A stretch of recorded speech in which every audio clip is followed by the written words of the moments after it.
All right, Evie, take it away. Okay. Robyn and I have been friends for quite a few years now.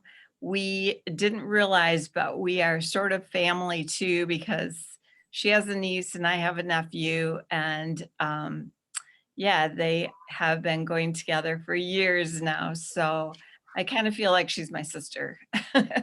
But she is a very, very gifted photographer. She is going to share tonight with us the basic night sky photography. And we're going to learn about what gears to use, location scouting, single image Milky Way, foreground composites, and then just to let you know a little bit about her. She started working as an architectural photographer and began to create award-winning fine art composite photography.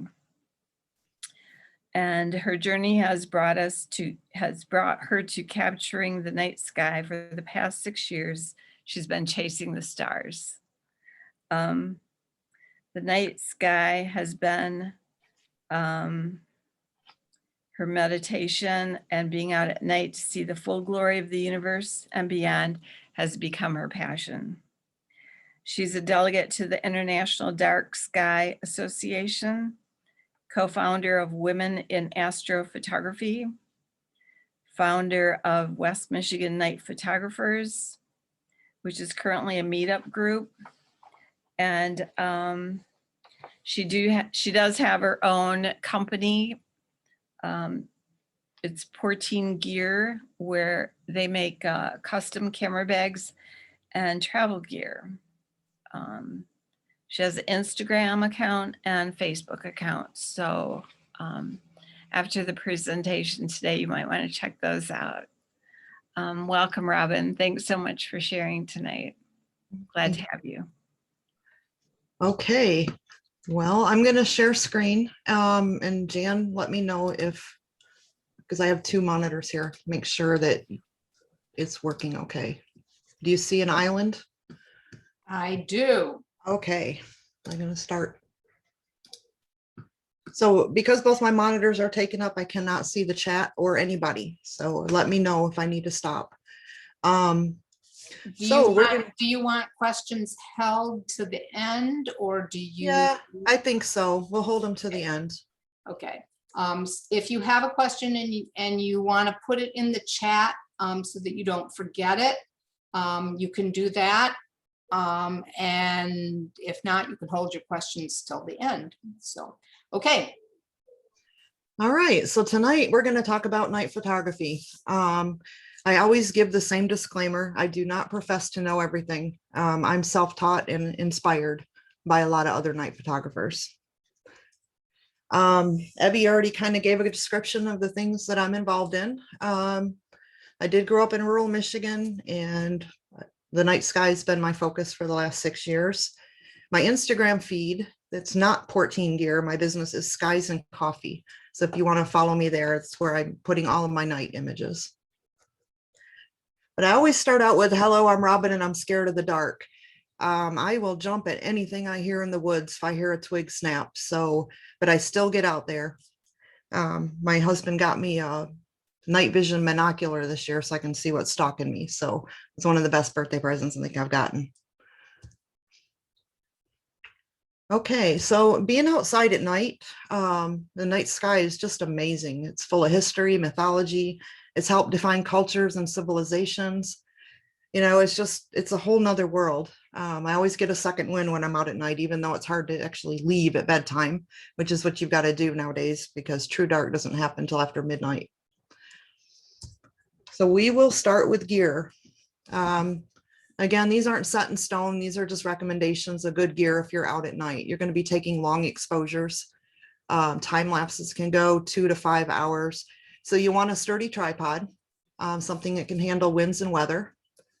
There's carbon fiber and aluminum. A lot of people love carbon fiber because they're lightweight to carry, but if you're going to be doing long exposures, I'd recommend going with a heavier aluminum tripod because it's more stable.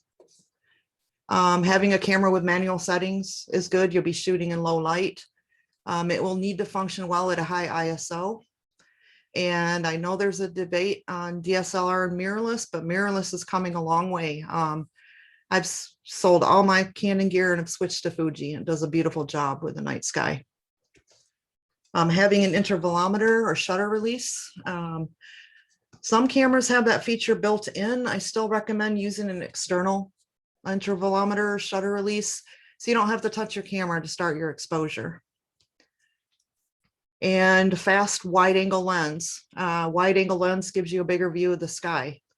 You should have at least a 2.8 or faster for night photography to let in as much light as possible. Ideally an f1.4 up to 2.8 is good. You can do it with f4 lenses. You know, I wouldn't say don't go out if that's all you have. You know, you can get some good close-up shots of the Milky Way. And then second camera system with a tripod is good because you're doing long exposures or you're stacking a lot of images, so you don't want to move that camera. You're going to get bored, and you can have that second camera where you can, you know, get different compositions, alternative shots. And then advanced, if you really get into it, having a star tracker is a great thing. It will move your camera with the rotation of the planet. So you can get longer exposures and get more light in your lens and getting more detail in the sky. Other gear that's good for night, dew heaters or hand warmers. You're going to get moisture on your lens if it's humid. So it's good to wrap your lens in a dew heater to keep your lens a couple of degrees warmer than the outside air. One of the cons of a dew heater, though, is you need an extra power source to run it. But you can also wrap hand warmers around your lens with a rubber band. They'll do the same thing. Extra batteries and a battery grip. Large capacity memory cards, especially if you're doing time lapse, because raw images are huge. So I kind of put what the capacity of memory cards are. If you have a 64 gigabyte memory card, you can get around 1,700 raw images on it. If you're doing a time lapse, you'll probably, well, a long time lapse or all night, you'll want a bigger card like 128 gig. And then a red headlamp. Your eyes adjust to the dark, and it takes 20 to 30 minutes for that to happen. As soon as you turn a flashlight on or your car headlights, you're going to go blind. So it keeps your night vision intact. Just remember that red light will still interfere with your photos and ruin shots for other photographers in the area. So be courteous when using a headlamp. And then if you really want to get into some more things, you can go with some filters that will help you out at night. We got a lot of light pollution out there. So there's a light pollution filter or a red intensifier. It's the same thing. It cuts down on the yellow light pollution off in the distance, and it gives your sky a cooler look. And then the newest things to come out are the star glow filters. They're good if you want to highlight constellations and stars. You'll lose all your little stars, but if you're trying to tell the story of what's in the night sky, they'll really pop. You can see Orion in this shot here. And then what that glow is on the right is a zodiacal lights. First one I ever saw. I was in the UP this past March, and that was cool too. I was practicing with that filter. But in Orion, you can see Betelgeuse as the bright orange star in the upper left shoulder. So it really popped out the stars in that constellation. Okay, so basic camera settings for night photography. We'll go into all the fun things you can do. These are basic. So if you're going to go out and just want to take a simple shot of the Milky Way, your exposure time is going to be 15 to 30 seconds. Ideally, anything over 30 seconds, your stars are going to start going oblong because they're moving. So it's important to keep your exposure time shorter than that. Your aperture, you want as wide open, as low as possible, because you're in very, very low light. Sometimes you can't see anything. So it's good to have a fast lens. ISO, it depends on your camera. 1600 to 6400 is the range I stay in. Cameras go unreal high with that number, but you just have to test your camera to see where it lands without getting too much noise. And then shooting raw. You always want to shoot raw. You get more dynamic range and control over your image. And then white balance. I always do a fixed white balance. I take it off of auto white balance when I'm out at night, because if I'm going to do a series of shots, I want them all exactly the same. If you have auto white balance on some cameras, it can change just slightly with each image. And if you're doing a time lapse, you'll get flickering. So even if you're not happy with the white balance, if you have a fixed one, you can change that easier at post-processing. So a good starting point, if you're going to grab your camera and go out and just see what it can do, I always do this. I start with a 20-second exposure. So f2.8, 3200 ISO, point it at the sky and shoot for 20 seconds, and then you can adjust from there. You can bring up your ISO, or you can bring your exposure up a little bit. So it's just a matter of practicing to see what your gear can do for you. And then you have the issue of focusing at night. It's really hard to do because stars are just hard for a camera to focus on one star. So a couple things: you want your autofocus turned off. You want to try to establish your focus and then turn it off or establish it manually. Because once your camera's sitting on that tripod, you don't want it to have to focus with every shot. So that sharp star you might have tried to focus on is going to be moving. You can try to focus on a bright star or planet. You can get your buddy to walk out 25 yards or more with a flashlight to set your focus. Some cameras have a live view you can use. There's plenty of videos online to find out how to do this if your camera has the capability. And then having a lens with infinity is good. If you know where the infinity is on your lens, you hardly ever have to deal with focus. And it's that little sideways figure 8 mark that's on your lens. Most of the time, though, if you can't just stick it right on there and it'll work, you've got to go a little bit to the right or left of that mark.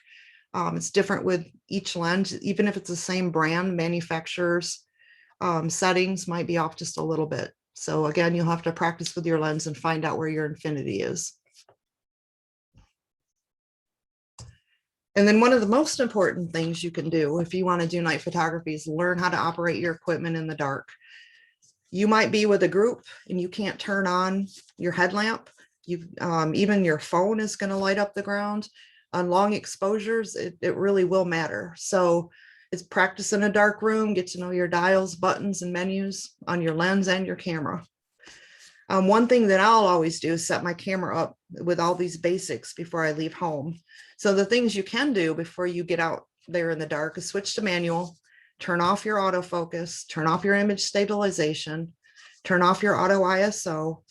You can set your aperture and ISO, dim your LCD screen. It's amazing when your eyes are adjusted to the dark how bright that screen's going to be. So you can bring them down pretty far and you'll see it just fine.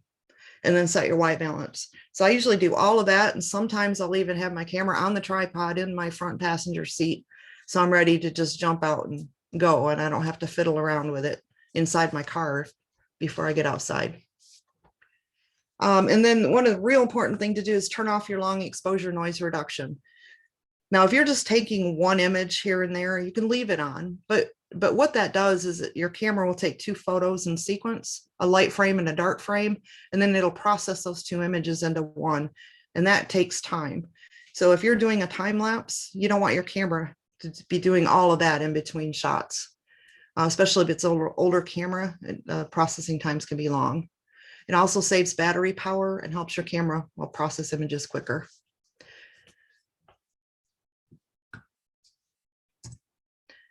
Okay, so what kind of things can you get out there and photograph at night? Night can be a photographer's paradise. There's a lot to do. We'll start with the simplest, easy thing that you can do is just get out there and take a single image of the night sky.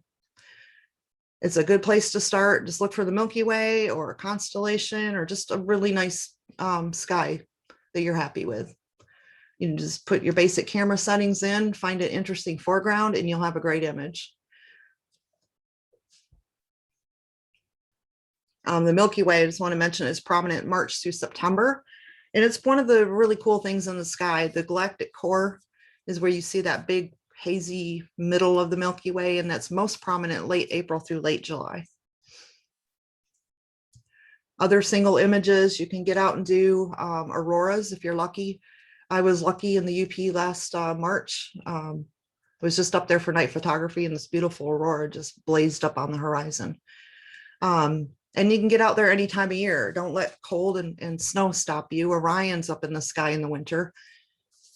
So there's something you can do all the time. There's always celestial events like meteor showers, eclipses. It's just fun, you know, to plan these overnight trips, overnight or out all night. So next we'll go on to composite images. Composite images are where you want to show more detail in your foreground. I call these a true in-place composite because I'm not putting a sky in there that I shot somewhere else or in a different direction. I want it to be a true photo. So it's when my camera and tripod are in the same position and I take one exposure for the sky and one exposure for the foreground. And it, you know, some people love the silhouettes, but I love having some detail in the foreground. So you can go up to as much as 10 minutes on this waterfall. I'll show you in the next slide, but it was an 8-minute exposure just to get the water to show. And then I use Photoshop to put them in separate layers, and then I brush the sky back in. So it is still this all one shot. So here's the composite image of that waterfall. So on the left, I did an 8-minute exposure. You can see the stars up there, they were, you know, traveled quite a distance in 8 minutes. And then for the sky, I did a 25-second exposure. And I blended them together, did a little bit of retouching, you know, put a cool tone on it. That's the tone I like to show in my sky images. I dodged a little bit on the cliff there, but ended up getting this waterfall image. Here's another sample of a composite image. On the bottom left, you can see where there's a silhouette, and there's nothing wrong with that. You know, see a lot of photos out there with the silhouette of the tree line, and those look great. I wanted to show a little bit more detail in this prairie. So I did one 4-minute exposure just to pull the grass and the trees detail out a little bit, and then a 15-second exposure because I was north of Grand Rapids, and that's actually Grand Rapids light pollution, even though it's about 35 miles north. And that was enough to light that bottom part of the sky and kind of blow out my Milky Way. But I got a composite image where I could see more detail. And then if you really want to add light, you can do light painting. So I was with a group in West Virginia, and we did have a guy go down with a lume cube, and he would light the trees and light the waterfall. And while we were doing our long exposures, he'd just sweep it across. I didn't use this because you can see on the right fall, there's a hard shadow where that rock juts out. So I used my 8-minute exposure instead, but the water was really beautiful and glowy on this shot. So lume cubes are good for that. You can change the temperature to hot or cool, warm or cool, and get whatever your preference is in lighting. Another example of light painting. If you just want to add just a little bit more dimension, you can see on the right without light painting. On the left, I just turned my flashlight on just for a quick second and swept that tower just to give it a little bit of detail and give more interest in my shot. And I could shoot it with one exposure. That way I didn't have to worry about blending in the foreground later. So here's a fun one, is another thing you can get out and do at night. Star trails and time lapse. To me, they kind of go together because once I get all the images done for the star trails or for the time lapse, then I can use it for the star trails. And I always call it a buy one, get 3 free. So single shots, you end up with hundreds of raw images that you can choose for your portfolio or for print. I mean, you might get one with a meteor shooting through it that was just perfect. You might have the Milky Way in just the right composition. So, you know, you come back with a huge amount of images to choose from. And then you have a single star trails image where you can blend them all together and get the rotation of the Earth. And then of course you come back with a time-lapse movie. So it's pretty amazing to get a movie of the Earth turning and watching the stars go by. It's something you can't see with the naked eye. And with star trails, you can point in any direction. If you point true north, you'll find Polaris as your focal point. You'll get that perfect circle behind your image, but you get the really cool arc in other directions. So time lapses, there's a lot of things you can do with time lapses. You can do a star trails progression, Earth's rotation. You can map the Milky Way going across the sky, constellations moving, the moonlight moving. Here's the aurora that I got up in the UP. I left my camera out on a frozen lake here, 16 degrees, and let it shoot all night. And that was pretty cool. When I got back down there and nothing had tipped it over, as in wildlife, there were no people. But time lapse is fun. It's really rewarding to come back with the night sky actually moving. So I'm going to go over the time lapse just briefly. With time lapse, you got to do a little bit of math and figuring out, what you're looking for. So you got to have your exposure time, which is basically the same exposure time as if you were taking one image. So say it was 15 or 20 seconds.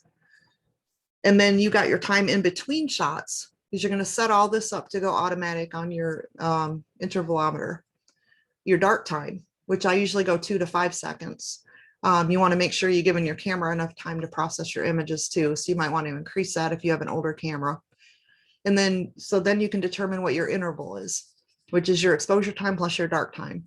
So your interval is the amount of time between the start of one image triggering to the start of the next image triggering. So once you know that, and then you can figure out how long your movie will be, how many images you need for like a 10-second movie. So I did just a little bit here for you. A 10-second movie, you're going to need 240 frames, which is 1.6 hours of shoot time. If you have a 20-second plus a 5-second exposure. If you want a 30-second movie, you got 5 hours of shoot time. So it's good to kind of know what you're looking for before you go out and set up for the night. And it's also good to have a safe spot that you can do that. If you have a place you can set your camera up for the night, you can load up a battery grip with batteries, let your camera shoot all night. I can go about 6 hours on 3 of my Fuji batteries and get up to about 1,500 images. And then I can always later shorten it if I need to, or pull out the sections I want for the time lapse. Then when you're all done, bringing in all your images for time lapse, you can actually stack them all together and end up with your star trails. Now, this used to be done with the really long exposures, especially in film cameras. The sensors are so sensitive today that you can quickly get overexposed. So most photographers will actually take individual images for these. And again, make sure if you want the circle, you got to be pointing north. I'll look for Polaris and I'll put it in your frame and you'll get the star trails. And then just a quick on the processing. StarStax is a great software for star trails. It's free. It's compatible with Mac and PC. It's a very easy interface right across the top. You just click each button in order, and before you know it, you'll have your star trails. It even lets you have that movie where it's building it. It doesn't accept RAW files, so you'll need to copy your images into JPEGs or TIFFs. But it's pretty easy. Now you can do it in Photoshop. I wouldn't recommend 200 to 1,000 images in Photoshop. But if you want to take a section and show a partial star trail, all you've got to do is load all your images as layers, select the light and blending mode on all the layers above the background layer, and you'll have a star trails image. And at night, of course, you got the moon. So instead of avoiding moonlight, it's kind of fun to get out there and try to capture it. So I chase the moon a lot. The top right image is with a 100-400 millimeter lens. If you've got something a lot longer, you'll get a lot of good detail on our moon.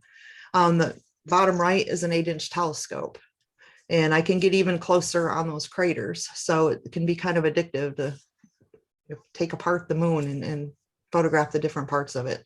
The strawberry moon down here, that was done with a 100-400 millimeter lens too. And if you get a telescope and you can get into deep space and nebulas, that's a whole nother world and a lot more expensive gear. And then you've got moonlight. So don't let the full moon keep you in. Actually, I like going out in moonlight because I can see the boogeyman better in the woods.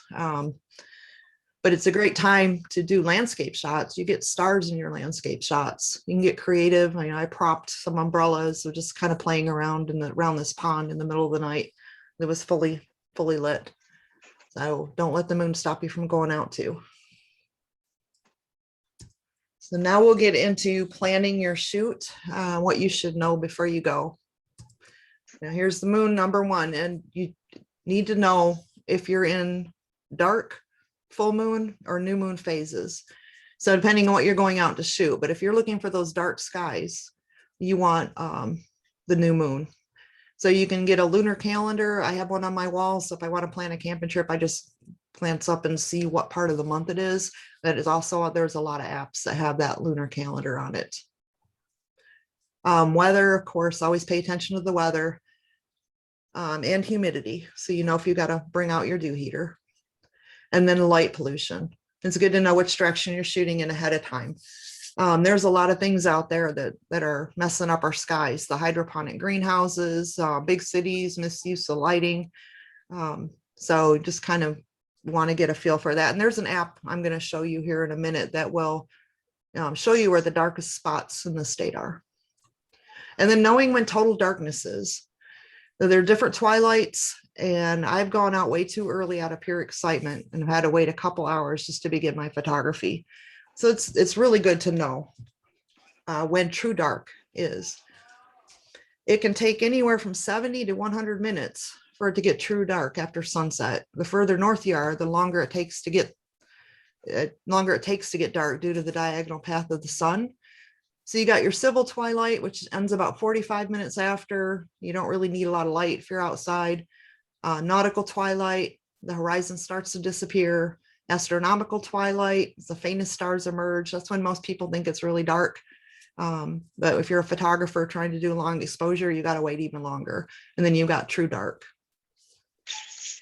Around the equator, it only takes 20 to 30 minutes to go through all of this. The further north, you never get true dark, like up in Norway at certain times of the year.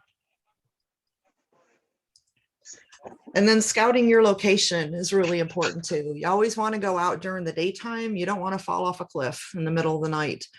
Going out during the day so you know what road conditions are, footpath conditions, how long it takes to drive out, because you got to drive back 3 in the morning.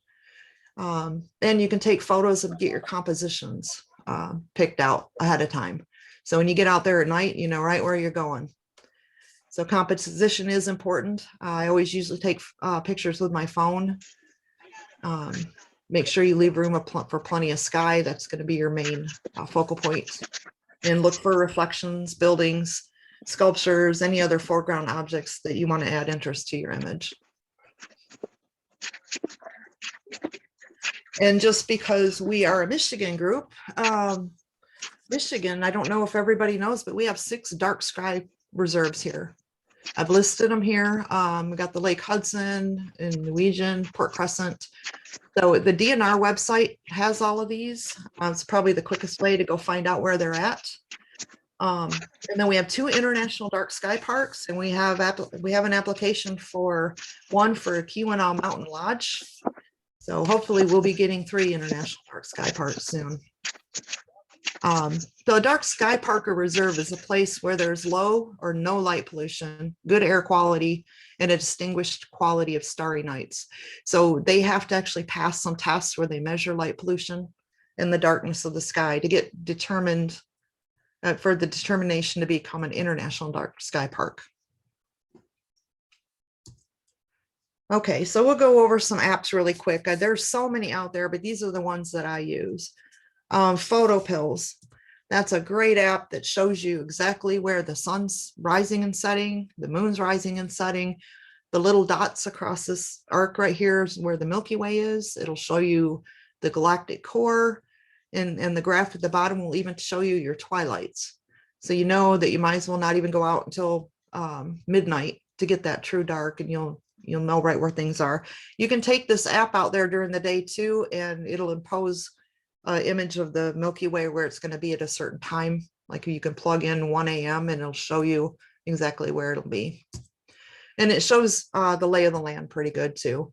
I think you can even zoom in a little bit more, but you've got the times that the sun and moon set. So it's a pretty powerful app. You'll have to, it's a huge learning curve to really get in deep. You can do time-lapse math on this app as well. And then one of my favorite apps is Sky Guide. What Sky Guide will do is it'll show you the constellations if you want to know them. It will show you the stars. If you see something going across the night sky and you want to know what that is, it does a live view. You just put this app, pull this app up and point it up, and you'll see what rocket it is, space debris, if it's the International Space Station. You can click also on any star or nebula, and it will have full information. It has a database, and it'll tell you everything that you need to know about that. And you can go into the mythology too. You can even pull up images as a layer over this, and it will show you figures of some of the mythologies of the past. And then of course, this one's obvious. You want to know your weather. But what I do with the Weather Channel the most is I turn on my cloud layer, especially when we got clouds that will come in over Lake Michigan. I can see ahead of time if I got clouds moving in to know if I need to invest time to start my time lapse or not. And then you've got your light pollution map. Great app. Look at all this light pollution we have in Michigan. You have to get pretty much up into the UP, especially to face north. We don't have very many good south facing positions. It's really hard to get the Milky Way anywhere on the lower half of the lower peninsula without getting some big cities light pollution on the horizon. So it's good if you're traveling to a different part of the country too. You can kind of ahead of time maybe know that you want to focus shooting north or west or wherever there's less light pollution. And then if you are hunting for the auroras, this is the app that I use. And again, there's a lot of them. This one will show you the best viewing places for it all around the world. You can see the forecasts, and it has cloud cover too. And then there's a couple of moon apps I like. I like Luna Solaria. It's really quick to pop it open and see what the moon's doing, and you know where it's at, if it's waning or waxing. This one has a lot of astrology in it, which I don't use, but the moon app is a really good one. What this one will do gives you the moon set, moonrise right there. You can plug in a date and a time and see what the moon is, maybe next year in July if you want to plan a camping trip. And maybe you want that perfect half moon. And it also has a good moon phases map built right in, so you can open it right up and see when, like, the second week of June is the darkest week this month. All right, so pretty much you've done all your pre-planning. You've done got all your gear loaded up. You just need to go out and shoot. So you've done your scouting. You're going to find a stable location to put your tripod. If you need to weight it down, go ahead. You don't want a gust of wind coming in the middle of a time lapse, especially, and causing a big jitter right in the middle of your sequence. And set up your focus and you're good to go. And remember, you can do a lot of that before you even get out there. So now we'll just go into some other gear and tips. These are things that I've done to make my life easier at night. Of course, chair, bug spray, blankets, snacks. Just don't bring snacks you think bears will like. You might be sitting out there for quite a while, especially if you're just shooting your camera with an external intervalometer. Vehicle prep. This is something that I did. I always got blinded when I opened my door. Even when I was done for the night, my dash lights seemed 20 times brighter. So you should learn how to turn off all your interior lights. I call it blacking out my vehicle. I've even made panels that I've cut, traced out my instrument panel and laid like black corrugated board over it. Of course, I take it off as soon as my eyes kind of get adjusted back when I'm driving home, but it helps when you first get in. And then turning your phone red. So I know on an iPhone, I'm not sure about the other brands of phones, you can put a setting in there that when you click your right button on your phone 3 times, your phone will turn red. That way you're not blowing your eyeballs out when you're trying to look up something really quick with an app.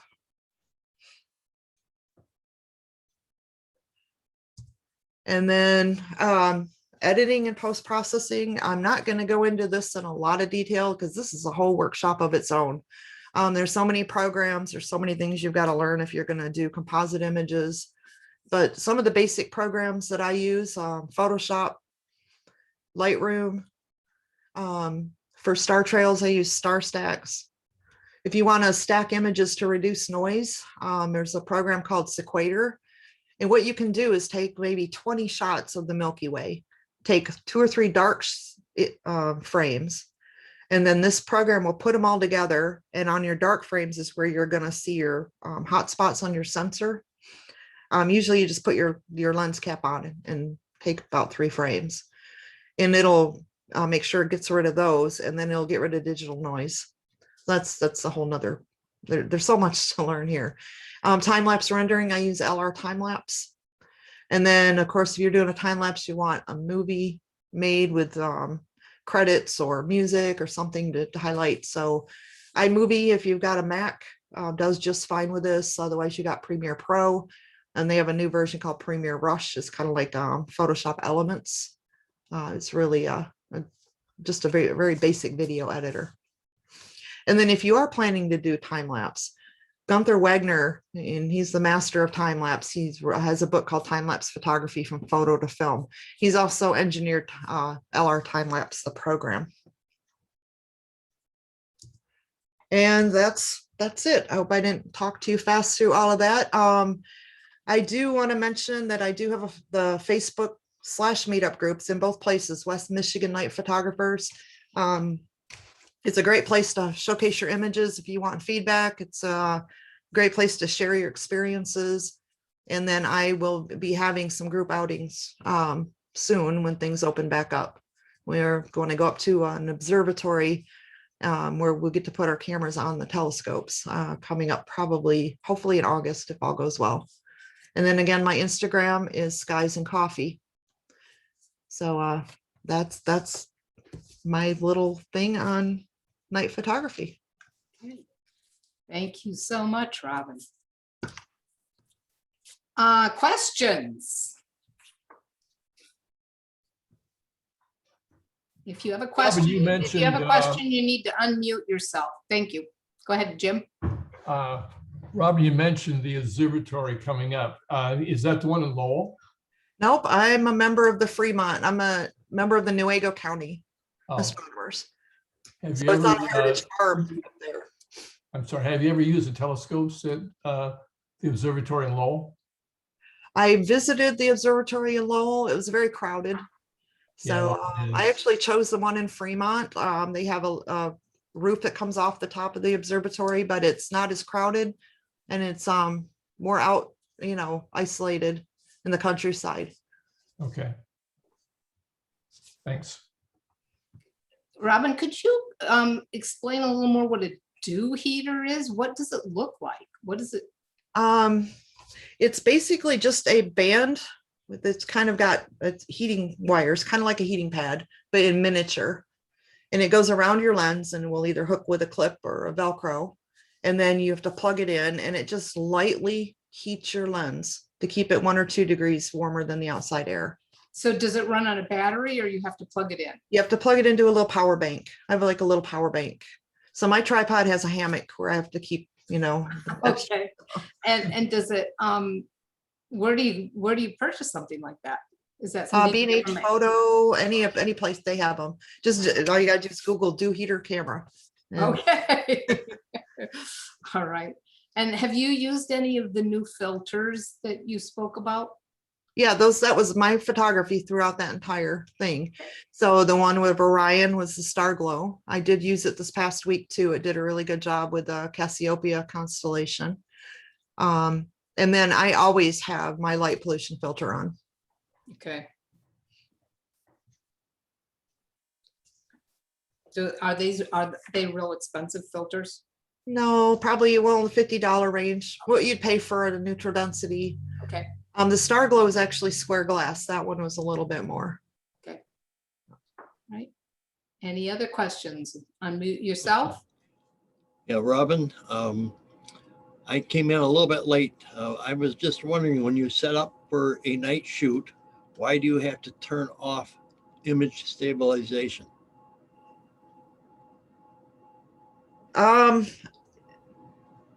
You want all your shots to be consistent. You don't want anything moving on your camera at all.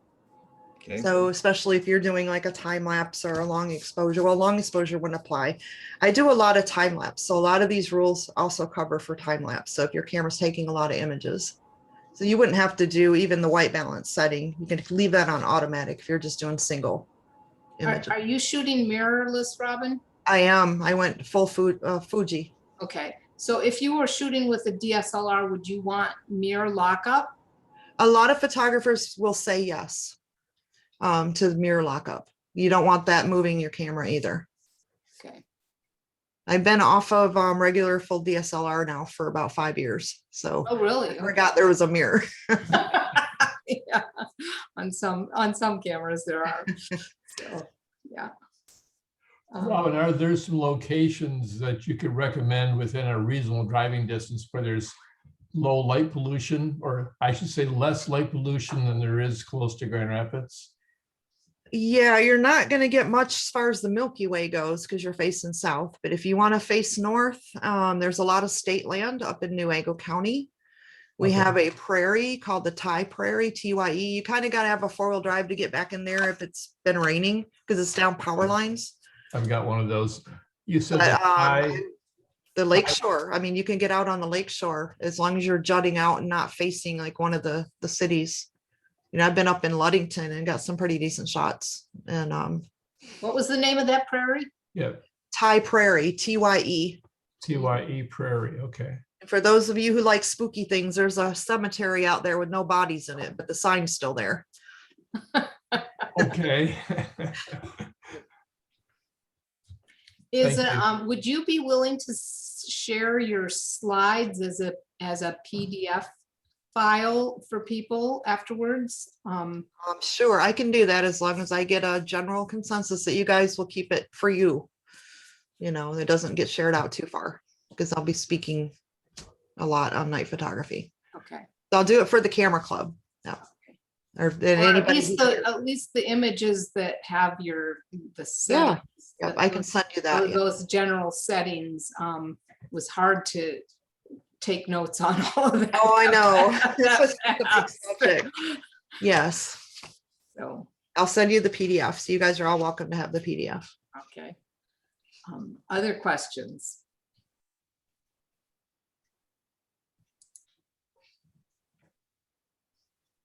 None? Has anybody put anything in chat here? Let me look at the chat. Thank you. Thank you. How many of you are going to get out and shoot the night sky? Is anybody interested in giving it a try? I have done Very it. interested, very excited. I learned a tremendous amount, like more than I've learned from watching many, many YouTube videos. So I really appreciate your expertise today. Thank you. Yeah. Do you tend to go out with other people, or do you tend to go by yourself? No, I do with one or two. The problem with going out with a big group, my group's over 200 people, but there's nowhere you can go at night and have all the cars pull in. Right. And most parks close at dusk. So it's been a challenge. So yes, you can ask Becky. Becky lives really close to me. And there's been times where I've called her and said, you want to go, out tonight and shoot? So she's gone out a few times. Okay. But yeah, 1 to 4, whatever I can fit in my car. I Yeah, love having. I think part of for me, it's the idea of going out by myself in such darkness is a little unnerving. It is. That's why I got the monocular. I can see if it's Bigfoot or a possum. But also just knowing where you're going. If you don't know where you're going, last year when Comet Neowise was gracing the skies, it was like, where do you go that's close enough that that you don't get the light pollution, and that was hard. So It's always good to let someone know where you're going, male or female. You never know if your car's going to go off the edge and into the woods. So my husband tracks my phone for me and I ask him to do that. He only does it when I ask him to, but yep. So he knows where I'm at. okay. All right, anyone else? Last chance for questions. It's very interesting. I'm again intrigued and ready to give it a little try. Although I did do last year when we were up at Whitefish Point at Evie's place, I did do a Star Trails, and I have a battery that you can actually plug in to an outlet, and since I set up right on her deck and the cord went underneath the door, so I didn't have to use the batteries, but so. Nice. I have a quick question. What does the red headlamp do? What it does is it keeps your eyes adjusted to the dark. So red light doesn't interfere with your night vision. So it, you know, if you turn a white light on, it'll take you 10 to 15 minutes or more for your eyes to go back to seeing in the dark. And it's amazing how much you can see in the dark when your eyes are adjusted. So it keeps you from hurting your eyes and keeps your night vision intact. Huh. Very good. All right, I'm going to stop the recording here as long as there's no additional questions. All right.